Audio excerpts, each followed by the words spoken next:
Let's talk about the CD a little bit. Did you write or co-write all of the songs on the CD? I did. I wrote or co-wrote all of them. Here was written by my buddies Andy, Zach, and Ken Johnson. Mm-hmm. Okay. What kind of response do you get when you play that song live? I was at a country club in Charlotte last weekend, and when that song, then the DJ put that song on, the room pretty much exploded. It was a very happy group to hear beer on the table playing at a country dance club. What kind of response do you get when you play that song live now? That's awesome. It's getting a great response. It's almost to the point where I don't have to sing it. Well, which I love, but I mean, I think as a songwriter and an artist, I think that's the biggest payoff you can get is watching people sing your lyrics back to you. Mm-hmm. And it's apparent that it's striking a chord. Mm-hmm. Tell me a little bit about life on the road with Vanna White, and how has that been going? How long have you been out there with this song touring? Well, I've been my band and I, my guitar player, my drummer, and myself have been together in Vanna White and playing beer on the table since the fall of 08, I think. 07? The fall of 07. Wow. And, the record deal thing has been just about a year old, so we've been at it in Vanna White for a little while now. So are you hoping for a bus soon, or are you attached to Vanna? I'm gonna, when a bus is feasible, at some point I would love to get a bus because I would like to add another player or two and maybe a sound guy. And plus, the bus just offers you the ability to sleep. Right. And nobody has to worry about driving. And it's just it's a more accommodating way of traveling. But hopefully it won't be too long. Hopefully by summer. But for now we're gonna knock it out. Mm-hmm. I've already read a few reviews of the CD already, and pretty much they say, this is an unabashedly country record. If you're coming looking for some country pop, this isn't what you're looking for. If you're looking for some country music, this is what you're applying on that CD. You think that's a fair assessment? Thank God. I love that assessment. Unabashedly. Unabashedly was. There's the word of the day. So you're proud to play country music. I am very proud to play country music. I mean, I grew up on it. I love it, and that's what I write. And that's what I don't think I could sell anything else really. Mm-hmm. You're not going to come out and do a rap song one of your sets?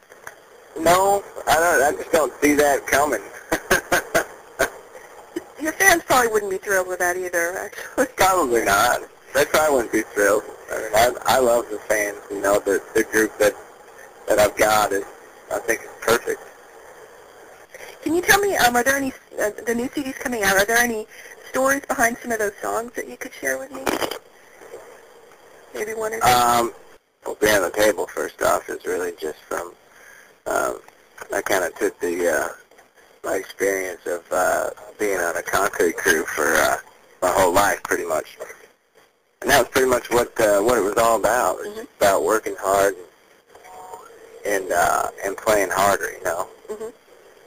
And, there's a song on there called Sinner that I feel like is pretty much a story about me walking that line between good and bad that, I think everybody does. It's a confessional, really. Country music is confessional? Really? Miranda Lambert has talked about liking your music a lot. Was that a collaboration you'd like to work on? I mean, definitely. We've been, threatening to write for a while, but, I think, it'll happen whenever the stars align to make it right. But I love her. I'm a huge fan of hers, and I would love to get a chance to do some shows and sit down and write with her. Right. And I also understand you're a big fan of Blake Shelton, at least of his hunting prowess. Yes. His Twitter mainly. Yeah. So what would you rather do? Play a show with Miranda Lambert or go hunting with Blake Shelton? Oh my goodness. That's a good question. Can I write with Miranda while I play the show there? Sure. We're going to go with that one. A weekend. Sure, we'll go with that one. Okay, great. Well, tell me a little bit about your use of Twitter. You seem to be chatting with fans. You have a fan tweet, and you seem to be really enjoying having that sort of contact with your fans on Twitter. How long have you been doing that? It's been recent, I think, since what August? No, it's been October maybe. It hasn't been very long, but it's I love it because it's almost like you can text message your fans. You know what I mean? Mm-hmm. Mm-hmm. It's like it's a great way to keep in contact and let people know what you're doing on a daily basis and let them know what's happening and say thank you. Well, tell me, what's the best thing about, you've been out on the road for a while, you've got this big tour with Eric Church coming up, and what's the best thing about being out on the road right now doing your music? The best thing is just getting in front of as many people as I can. You know, I'm new, and I know a lot of people don't know a lot about me, so I love showing them. You know, I love getting out there and putting on a show and hopefully sending people away with a good idea of who I am and excited about it. Mm-hmm. And subsequently, what's the worst thing about you've been on the road for 2 years? You've got a long tour ahead of you. What are the parts that aren't so fun? Just the lack of sleep, and plus I get homesick. I mean, I think everybody does. Mm-hmm. I miss spending time with the family and time fishing and stuff like that. But mm-hmm. I think if I just keep working, that stuff will come. I'll be able to take a little more time for myself. Mm-hmm. Mm-hmm. Okay. And I just have one more question. Who in your band has the highest score on Whack-A-Beer? I would say that would be my guitar player. Okay. Great.